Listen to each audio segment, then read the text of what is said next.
Welcome to the Coaching Corner.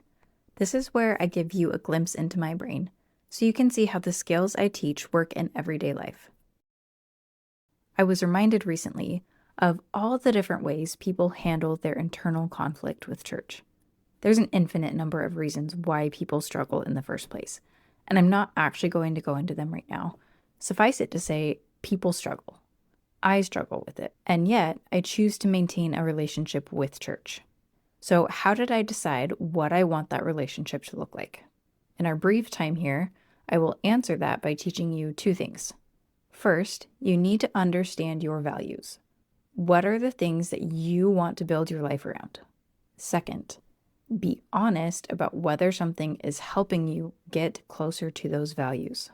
So, for example, I would say that I value family. I value those relationships being built on love and trust. So when I'm deciding what I want my involvement with church to look like, I factor in this value. And this is where the honesty comes in.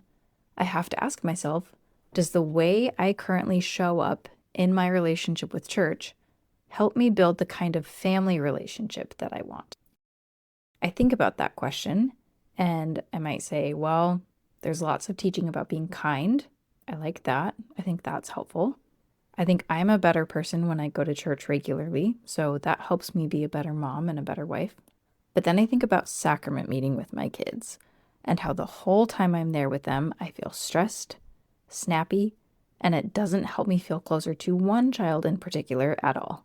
In fact, I feel like our relationship is worse every time I try to make it through sacrament with him.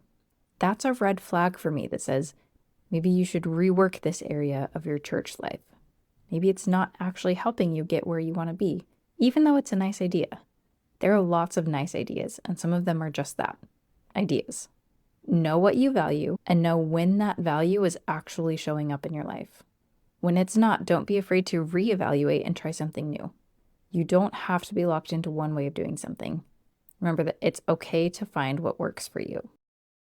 With that in mind, I realized that having a blanket rule of the kids come to church with me wasn't actually working.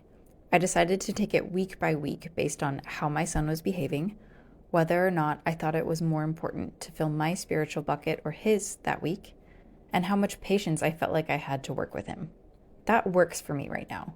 And when it stops being a good fit, I'll go back to the beginning, asking myself, what do I value? And how is my current setup allowing or not allowing those values to be present in my life? What experiences have you had that you want coaching on? Email them to me at carlyrobertscoaching@gmail.com or send me a message on my website. I'd love to answer some of your questions in future newsletters, or better yet, work with you in person. Have a great week, friends.